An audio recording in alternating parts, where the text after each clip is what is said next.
ನಮಸ್ತೆ ಫ್ರೆಂಡ್ಸ್, ದಿವ್ಯ ತೃಪ್ತಿ ಕ್ರಿಯೇಷನ್ಗೆ ಸ್ವಾಗತ. ಆ್ಯಸ್ ಯೂಶುವಲ್ ನಾನು 11 ಕ್ರೋಶಾ ನೀಡಲ್ನ ತೊಗೊಂಡಿದ್ದೀನಿ. ಇವತ್ತಿನ ಡಿಸೈನ್ ಬಂದುಬಿಟ್ಟು ರಿಂಗ್ ಬೀಡ್ಸ್ನ ಬಳಸಿ ಹೊಸದೊಂದು ಡಿಸೈನ್ನ ಮಾಡ್ತಾಯಿದ್ದೀನಿ. ಯಾರೆಲ್ಲ ಇನ್ನೂ ಕೂಡ ನಮ್ಮ ಚಾನೆಲ್ನ ಸಬ್ಸ್ಕ್ರೈಬ್ ಮಾಡ್ಕೊಂಡಿಲ್ಲ, ಈಗಲೇ ಸಬ್ಸ್ಕ್ರೈಬ್ ಮಾಡ್ಕೊಳ್ಳಿ. ನೋಡಿ, ಆ್ಯಸ್ ಯೂಶುವಲ್ ನಾನು 6 ಎಳೆ ದಾರ ಮತ್ತು ಇಲ್ಲಿ ಒಂದು ಲಾಕ್ ಹಾಕಿ ಹಿಂಬದಿಯಲ್ಲಿ ಒತ್ತಿ ಹಿಡಿದಿದ್ದೀನಿ. ಆನಂತರ ನೋಡಿ, ಫ್ರಂಟಿಂದ ನಾನು ನೀಡಲ್ನ ಪಾಸ್ ಮಾಡಿಕೊಂಡು ಥ್ರೆಡ್ನ ಒಳಗೆ ಇಟ್ಕೊಂಡು ಲಾಕ್ ಮಾಡ್ಕೊತೀನಿ. ಫಸ್ಟ್ ಲಾಕ್ ಎಲ್ಲಿ ಮಾಡ್ಕೊತೀನೋ ಅದೇ ಪಾಯಿಂಟಿಗೆ ನಾನು ಸೆಕೆಂಡ್ ಲಾಕ್ನು ಕೂಡ ಅದೇ ಪಾಯಿಂಟಿಗೆ ಮಾಡ್ಕೊತೀನಿ. ಪ್ರತಿ ಬಾರಿನೂ ಅಷ್ಟೇ ಕ್ರೋಶಾ ನೀಡಲ್ ಡಿಸೈನ್ನ ಮಾಡಬೇಕಾದಾಗ ಫಸ್ಟ್ 2 ಲಾಕ್ನ ಮಾಡ್ಕೊಬೇಕು. ಆನಂತರ ನಾನು ಇಲ್ಲಿ 5 ಚೈನ್ನ ಹಾಕ್ಕೊತಾ ಇದ್ದೀನಿ. 5 ಚೈನ್ನ ಹಾಕಿ ಚೈನ್ ಗ್ಯಾಪ್ ಎಷ್ಟು ಲೆಂತ್ ಬರುತ್ತೆ ಚೆಕ್ ಮಾಡಿ ಆ ಪಾಯಿಂಟ್ನಲ್ಲಿ ಒಂದು ಲಾಕನ್ನು ಮಾಡ್ಕೊತಿರೋದು. ನೋಡಿ, ಈ ಡಿಸೈನ್ ತುಂಬಾ ಚೆನ್ನಾಗಿದೆ. ಎಲ್ಲೂ ಕೂಡ ವಿಡಿಯೋ ಸ್ಕಿಪ್ ಮಾಡದೆ ನೋಡ್ಕೊಳ್ಳಿ. ಆನಂತರ ನೋಡಿ, ರಿಂಗ್ ಬೀಡ್ಸ್ ಒಳಭಾಗದಿಂದ ಥ್ರೆಡನ್ನ ಎಳ್ಕೊಂಡು ಒಂದು ಸಿಂಗಲ್ ಲಾಕ್ನ ಮಾಡ್ಕೊತಿದ್ದೀನಿ. ಇದನ್ನು ಸಿಂಗಲ್ ಕ್ರೋಶಾ ಅಂತ ಕೂಡ ಹೇಳ್ಬೋದು. ನಂತರ ಸೂಜಿ ಮೇಲೆ ದಾರವನ್ನು ತಗೊಂಡು ಬೀಡ್ಸ್ ಒಳಭಾಗದಿಂದ ಥ್ರೆಡನ್ನು ತಗೊಂಡು ನಾನು ಹಾಫ್ ಡಬಲ್ ಕ್ರೋಶಾನ ಮಾಡ್ಕೊತೀನಿ. ಇದು ಸೆಕೆಂಡ್ ಸ್ಟೆಪ್. ಓಕೆನಾ. ಇದಾದಮೇಲೆ ಸೂಜಿ ಮೇಲೆ ಒಂದು ಚೈನ್ನ ತಗೊತಾ ಇರೋದು. 2 ಚೈನ್ ಲಾಕ್ನ ಮಾಡಿ ಸೂಜಿ ಮೇಲೆ ದಾರ ತಗೋತಿದ್ದೀನಿ. ಆ ನಂತರ ನಾನು ಡಬಲ್ ಕ್ರೋಶಾನ ಮಾಡ್ಕೊತಿದ್ದೀನಿ. ಈಗ ಇಲ್ಲಿ ಯಾವುದೇ ಹಾಫ್ ಡಬಲ್ ಕ್ರೋಶಾ ಇಲ್ಲ, ಡೈರೆಕ್ಟ್ ಡಬಲ್ ಕ್ರೋಶಾನೇ ಮಾಡ್ಕೊತಿರೋದು. ಹೇಗೆ ಡಿಸೈನ್ ನಾನು ಇಲ್ಲಿ ಕಂಟಿನ್ಯೂ ಮಾಡ್ತೀನಿ. ನೀವು ಬೇಕಾದ್ರೆ 2 ಚೈನ್ ಹಾಕಿ ಡಬಲ್ ಕ್ರೋಶಾನ ಮಾಡ್ಬೋದು, ಇಲ್ಲ ಹಾಗಾದರೆ ಹಾಗೆ ಕೂಡ ಡಬಲ್ ಕ್ರೋಶಾನ ಮಾಡ್ಕೊಬೋದು. 2 ಸರಿ ಡಬಲ್ ಕ್ರೋಶಾ ಆದಮೇಲೆ ನಾನು ಇಲ್ಲಿ ಒಂದು ಬೀಡ್ಸ್ನ ಇನ್ಸರ್ಟ್ ಮಾಡ್ತೀನಿ. ಚಿಕ್ಕದಾಗಿರೋ 3 mm ಬೀಡ್ಸು ಗೋಲ್ಡನ್ ಬೀಡ್ಸ್ನ ನೋಡಿದ್ದೀನಿ ನಾನು. ನೋಡಿಲಿ, ಬೀಡ್ಸ್ನ ನಾನು ನೀಡಲ್ ಮೂಲಕ ಇನ್ಸರ್ಟ್ ಮಾಡ್ತಿರೋದು. ಓಕೆನಾ. ಹೀಗೆ ಇನ್ಸರ್ಟ್ ಮಾಡಿಕೊಂಡು ಸೂಜಿ ಮೇಲೆ ದಾರ ತಗೊಂಡು ನೋಡಿಲಿ ನಾನು ಹಾಫ್ ಡಬಲ್ ಕ್ರೋಶಾನ ಮಾಡ್ಕೊತಿದ್ದೀನಿ. ಫಸ್ಟ್ 2 ಚೈನ್ ಒಂದು ಮಾಡಾದ್ಮೇಲೆ ಬೀಡ್ಸ್ ಒಳಭಾಗದಿಂದ ಥ್ರೆಡ್ನ ಪಾಸ್ ಮಾಡಿ ಲಾಕ್ ಮಾಡ್ಕೊತಿದ್ದೀನಿ. ಆನಂತರ ನಾನು 3 ಚೈನ್ನ ಹಾಕ್ಕೊತೀನಿ. 3 ಚೈನ್ನ ಹಾಕಿ ಈ ಬೀಡ್ಸ್ ಹಿಂಭಾಗದಲ್ಲಿ ಲಾಕ್ ಇದೆಯಲ್ವ ಆ ಪಾಯಿಂಟ್ನಲ್ಲಿ ಬಂದು ನಾನು ಥ್ರೆಡ್ನ ತಗೊಂಡು ಲಾಕನ್ನು ಮಾಡ್ಕೊತೀನಿ. ಇಲ್ಲಿ ಒಂದು ಪಿಕಾಕ್ ಡಿಸೈನ್ ಆಗಿದೆ ನೋಡಿ. ಈ ರೀತಿ ಪಿಕಾಕ್ ಡಿಸೈನ್ ಮಾಡ್ಕೊಬೇಕು. ಮತ್ತು ನಾವು ಕಂಟಿನ್ಯೂ ಮಾಡ್ತಾ ಹೋಗೋದು. ಬೀಡ್ಸ್ನ ಇನ್ಸರ್ಟ್ ಮಾಡ್ಕೊಳ್ಳಿ. ಸೂಜಿ ಮೇಲೆ ದಾರ ತಗೊಂಡು ನೋಡಿ, ರಿಂಗ್ ಬೀಡ್ಸ್ ಒಳಭಾಗದಿಂದ ಥ್ರೆಡನ್ನು ತಗೊಂಡು ಫಸ್ಟು 2 ದಾರನ ಒಂದು ಮಾಡಿ ಆನಂತರ ಬೀಡ್ಸ್ ಒಳಭಾಗದಿಂದ ನೀಡಲ್ನ ಪಾಸ್ ಮಾಡಿಕೊಂಡು 3 ದಾರನ ಒಂದು ಮಾಡಿದ್ರೆ ನೋಡಿ ಡಬಲ್ ಕ್ರೋಶಾ ಫಿನಿಶ್ ಆಗುತ್ತೆ. ಆ ನಂತರ ನಾನು 3 ಚೈನ್ನ ಹಾಕ್ಕೊಂಡು ಬೀಡ್ಸ್ ಹಿಂಭಾಗದಲ್ಲಿ ಬಂದು ಥ್ರೆಡ್ನ ತಗೊತೀನಿ. ಆ ನಂತರ ಲಾಕನ್ನು ಮಾಡ್ಕೊತೀನಿ. ಆದಷ್ಟು 6 ಎಳೆ ದಾರನ ಟೈಟಾಗಿ ಇಟ್ಕೊಳ್ಳಿ, ಆವಾಗ ಡಿಸೈನಲ್ಲಿ ಪಿಚ್ ಹೋಗೋದಿಲ್ಲ ಮತ್ತು ನೀಡಲಿಂದ ಜಾರ್ ಕೂಡ ಹೋಗೋದಿಲ್ಲ. ಇದೇ ರೀತಿ ಫುಲ್ಲು ರಿಂಗ್ ಬೀಡ್ಸ್ನು ಕೂಡ ನಾವು ಕವರ್ ಮಾಡ್ತಾ ಬರಬೇಕು. ಡಿಸೈನ್ ತುಂಬಾ ಚೆನ್ನಾಗಿದೆ. ಸ್ಟೆಪ್ಸ್ನ ಗಮನ ಇಟ್ಟು ನೋಡ್ಕೊಳ್ಳಿ, ಆವಾಗ ನಿಮಗೆ ಡಿಸೈನ್ ಬೇಗ ಅರ್ಥ ಆಗುತ್ತೆ, ಈಸಿಯಾಗಿ ಮಾಡ್ಕೊಂಡು ಹೋಗ್ಬೋದು. ಸೀರೆಗೆ ಹಾಕಿದಾಗ ಮಾತ್ರ ಈ ಡಿಸೈನ್ ತುಂಬಾ ಚೆನ್ನಾಗಿ ಕಾಣುವಂತಹ ಡಿಸೈನು. ಮಿಸ್ ಮಾಡದೆ ಒಂದ್ಸರಿ ಸೀರೆಗೆ ಈ ಡಿಸೈನ್ನ ಹಾಕಿ ನೋಡಿ ಈ ರೀತಿ. ಓಕೆನಾ. ಹೀಗೆ ನಾನು ಫುಲ್ ಆರ್ಚ್ ನೋಡಿ ಫುಲ್ ರಿಂಗ್ನ ಕಂಪ್ಲೀಟ್ ಮಾಡ್ಕೊಂಡಿದ್ದೀನಿ. ಸುಮಾರೊಂದು 11 ಬೀಡ್ಸ್ನ ಇನ್ಸರ್ಟ್ ಮಾಡಿ ಆದಮೇಲೆ ನೋಡಿ, ಬೀಡ್ಸ್ ಇಲ್ಲದೆ ನಾನು ಇಲ್ಲಿ ಡಬಲ್ ಕ್ರೋಶಾನ ಹಾಕ್ಕೊತೀನಿ ಎಂಡಿಂಗ್ನಲ್ಲಿ. ನೋಡಿ, ಬೀಡ್ಸ್ ಇಲ್ಲದೆ ನಾನು ಇಲ್ಲಿ ಡಬಲ್ ಕ್ರೋಶಾನ 2 ಟೈಮ್ಸ್ನ ಹಾಕ್ಕೊತೀನಿ.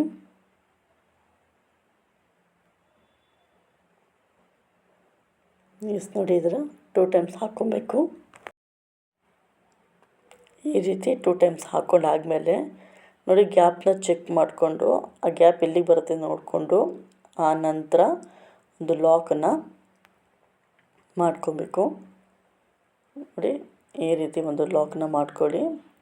ನೋಡಿ, ಡಿಸೈನ್ ಬಂದುಬಿಟ್ಟು ಈ ರೀತಿ ಬಂದಿದೆ. ನೋಡಿ, ಇಷ್ಟು ರೌಂಡಾಗಿ ಬಂದಿದೆ. 11 ಬೀಡ್ಸ್ಗಳಿದೆ. ಇಲ್ಲಿ ಒಂದು 11 ಬೀಡ್ಸ್ ಜೊತೆ ಕಂಬ ಹಾಕಿದ್ದೀನಿ ನಾನು. ಆ ನಂತರ ನೋಡಿ, ನಾನು 5 ಚೈನ್ನ ಹಾಕ್ಕೊತೀನಿ. 5 ಚೈನ್ನ ಹಾಕಿ ಚೈನ್ ಗ್ಯಾಪ್ ಇಲ್ಲಿಗೆ ಬರುತ್ತೆ ಅಂತ ಚೆಕ್ ಮಾಡ್ಕೊಬೇಕಾಗತ್ತೆ. ಆ ಪಾಯಿಂಟಿಗೆ ಒಂದು ಲಾಕನ್ನು ಮಾಡ್ಕೊತಿದ್ದೀನಿ. ನೋಡಿ ಈ ರೀತಿ ಲಾಕ್ ಮಾಡ್ಕೊಬೇಕು. ಓಕೆನಾ. ಇಷ್ಟಾದಮೇಲೆ ಮತ್ತೆ ನಾನು ಒಂದು ರಿಂಗ್ ಬೀಡ್ಸ್ನ ತೊಗೊತೀನಿ. ಇಲ್ಲಿ ರಿಂಗ್ ಬೀಡ್ಸ್ನ ತೊಗೊಂಡು ಮತ್ತು ಮೊದಲಿನ ರೀತಿಯೇ ಸೂಜಿ ಒಳಗೆ ದಾರ ತೊಗೊಂಬಂದು ನೋಡಿ ದಾರನ ಪಾಸ್ ಮಾಡಬೇಕು ರಿಂಗ್ ಒಳಗಿನಿಂದ. ಆನಂತರ ಒಂದು ಲಾಕ್ನ ಮಾಡಿ ಸೂಜಿ ಮೇಲೆ ದಾರ ತೊಗೊಂಡು ನಂತರ ಮತ್ತೊಂದು ಹಾಫ್ ಡಬಲ್ ಕ್ರೋಶದಲ್ಲಿ ಲಾಕ್ನ ಮಾಡ್ಕೊಬೇಕು. ಆನಂತರ ಸೂಜಿ ಮೇಲೆ ದಾರವನ್ನು ತಗೊಂಡು ಕಂಟಿನ್ಯೂ ಮಾಡ್ತಾ ಹೋಗ್ಬೋದು. ನೋಡಿ ಈ ರೀತಿ ಕೆಲವೊಂದ್ಸರಿ ಬೀಡ್ಸಲ್ಲಿ ಸಿಕ್ಕಾಕೊಂಡ್ಬಿಟ್ಟಿರುತ್ತೆ ಥ್ರೆಡ್ಡು, ಸರಿಯಾಗಿ ಎಳ್ಕೊಳ್ಳಿ. ನೋಡಿ ಈ ರೀತಿ ಮತ್ತೆ ಮೊದಲು ಹೇಗೆ ಮಾಡಿದ್ವು ಅದೇ ರೀತಿ ನಾವು ಡಬಲ್ ಕ್ರೋಶನ ಹಾಕೊಂಡು ಹೋಗಬೇಕು. ಡಬಲ್ ಕ್ರೋಶಗಳನ್ನ ಹಾಕ್ಕೊಂಡು ಬೀಡ್ಸ್ನ ಇನ್ಸರ್ಟ್ ಮಾಡ್ಕೊಬೇಕು.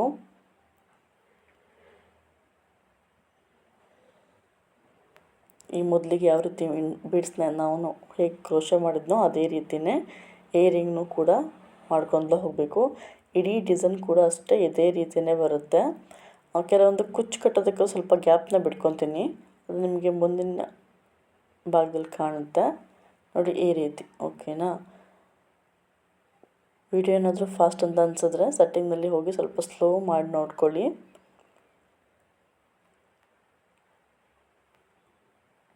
ಬೀಡ್ಸ್ ಒಳಗೆ ಥ್ರೆಡ್ನ ಪಾಸ್ ಮಾಡಬೇಕಾದ್ರೆ ಆದಷ್ಟು ಟೈಟಾಗಿ ಇಟ್ಕೊಂಡ್ರೆ ಡಿಸೈನ್ ನೀಟಾಗಿ ಬರುತ್ತೆ, ಮತ್ತು ಥ್ರೆಡ್ ಕೂಡ ಬಿಚ್ಚಿ ಹೋಗೋದಿಲ್ಲ. ನೋಡಿ ಈ ರೀತಿ. ಓಕೆನಾ. ಹೀಗೆ ನಾನು ಈ ಆರ್ಚ್ನು ಕೂಡ ಕಂಪ್ಲೀಟ್ ಮಾಡ್ಕೊತೀನಿ. ನೋಡಿ 2 ಆಗಿದೆ ಅಲ್ವಾ. ಓಕೆನಾ. 2 ರಿಂಗ್ ಬೀಡ್ಸ್ನ ಕವರ್ ಆಗಿದೆ. ಇಷ್ಟು ಕವರ್ ಆದಮೇಲೆ ನಾನು ಈಗ 5 ಚೈನ್ನ ಹಾಕ್ಕೊತೀನಿ. ನೋಡಿ 5 ಚೈನ್ನ ಹಾಕ್ಕೊಂಡು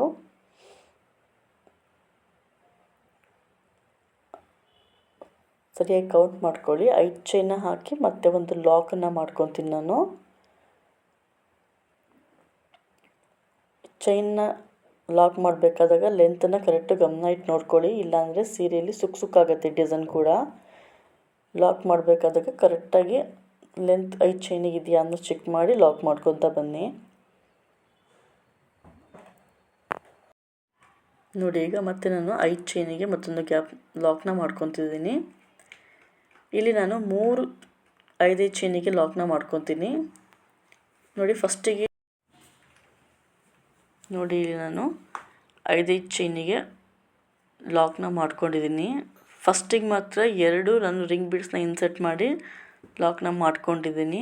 2 ಆದಮೇಲೆ ನಾನು 5 ಚೈನಿಗೆ 3 ಸರಿ ಲಾಕ್ನ ಮಾಡ್ಕೊತಿರೋದು.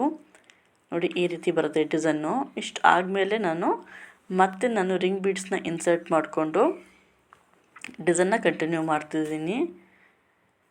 2 ರಿಂಗ್ ಬೀಡ್ಸ್ ಆದಮೇಲೆ 3 ಸರಿ ನಾನು 5 ಚೈನ್ನ ಹಾಕ್ಕೊಂಡಾದ್ಮೇಲೆ ಮತ್ತೆ ರಿಂಗ್ ಬೀಡ್ಸ್ನ ಇನ್ಸರ್ಟ್ ಮಾಡ್ತಿದ್ದೀನಿ. ನೋಡಿ ಈ ರೀತಿ. ಓಕೆನಾ. 2 ಡಿಸೈನಿಗೆ ಮತ್ತೆ 3 ಮಾಡಬೇಕಾಗತ್ತೆ. 3 5 ಚೈನ್ನ ಲಾಕ್ ಆಗಬೇಕು. ಬಟ್ ಇದು ಕೊನೆಯಲ್ಲಿ ಮಾತ್ರ ನಾನು 3 ಚೈನ್ನ ಹಾಕಲ್ಲ. 2 ಸರಿ ಮಾತ್ರ 5 ಚೈನ್ನ ಲಾಕ್ ಮಾಡಿಕೊಂಡು ಲಾಕ್ ಮಾಡಾದ್ಮೇಲೆ 2 ಸರಿ ನಾರ್ಮಲ್ ಚೈನ್ ಹಾಕಿ ಎಷ್ಟೋ ಥ್ರೆಡ್ಸ್ನ ಕಟ್ ಮಾಡ್ಕೊತಿದ್ದೀನಿ. ಇದು ಲಾಸ್ಟ್ನಲ್ಲಿ ಫಿನಿಶಿಂಗ್ ಟೈಮ್ನಲ್ಲಿ ಮಾಡೋ ಅಂಥದ್ದು. ಪ್ರತಿ ಡಿಸೈನಲ್ಲೂ ಅಷ್ಟೇ ನಾನು ಅದನ್ನೇ ಹೇಳ್ತಿರೋದು. ಲಾಸ್ಟಿಗೆ 2 ಅಥವಾ 3 ಸರಿ ಚೈನ್ನ ಹಾಕಿ ಥ್ರೆಡ್ಸ್ನ ಕಟ್ ಮಾಡ್ಕೊಳ್ಳಿ, ಲಾಕ್ ಜಾರ್ ಹೋಗೋದಿಲ್ಲ, ಡಿಸೈನ್ ನೀಟಾಗಿರುತ್ತೆ ಅಂಥೇಳಿ. ನೋಡಿ ಈ ರೀತಿ ಬಂದಿದೆ ಡಿಸೈನು. ಫೈನಲಿ ಇದಕ್ಕೆ ನಾನು ಕುಚ್ಚನ್ನ ಕಟ್ಟಿದಾಗ ಯಾವ ರೀತಿ ಕಾಣುತ್ತೆ ಅಂದರೆ ನೋಡಿ ಈ ರೀತಿ. ಓಕೆನಾ. ನಾನು ಇಲ್ಲಿ ಸಿಂಗಲಾಗಿ ಒಂದು ಕುಚ್ಚನ್ನ ಕಟ್ಟಿದ್ದೀನಿ. 2 ಕುಚ್ಚು ಕಟ್ಟಬೇಕು ಅಂತ ಹೇಳಿದ್ರೆ ನೀವು ಇನ್ನೂ ಒಂದೊಂದು 5 ಚೈನ್ನ ಲಾಕ್ನ ಮಾಡ್ಕೊಬೇಕಾಗತ್ತೆ. ಒಂದೊಂದು ಕುಚ್ಚು ಸಿಂಪಲ್ಲಾಗಿ ಚೆನ್ನಾಗಿ ಕಾಣುತ್ತೆ. ಡಿಸೈನ್ ಮಾತ್ರ ತುಂಬಾ ಚೆನ್ನಾಗಿ ಬಂದಿದೆ. ಈ ವಿಡಿಯೋ ನಿಮಗೆ ಇಷ್ಟ ಆಗಿದೆ ಅಂತ ಅಂದ್ಕೊತೀನಿ. ಏನಾದರೂ ಡೌಟ್ ಇದ್ದರೆ ಕಮೆಂಟ್ ಸೆಕ್ಷನಲ್ಲಿ ತಿಳಿಸಿ. ನಮ್ಮ ಚಾನಲ್ಗೆ ಇನ್ನೂ ಯಾರು ಕೂಡ ಸಬ್ಸ್ಕ್ರಿಪ್ಷನ್ನ ಪಡ್ಕೊಂಡಿಲ್ಲ, ಈಗಲೇ ಸಬ್ಸ್ಕ್ರೈಬ್ ಮಾಡಿ, ಲೈಕ್ ಮಾಡಿ, ಶೇರ್ ಮಾಡಿ, ಕಮೆಂಟ್ ಮಾಡಿ. Thank you for watching.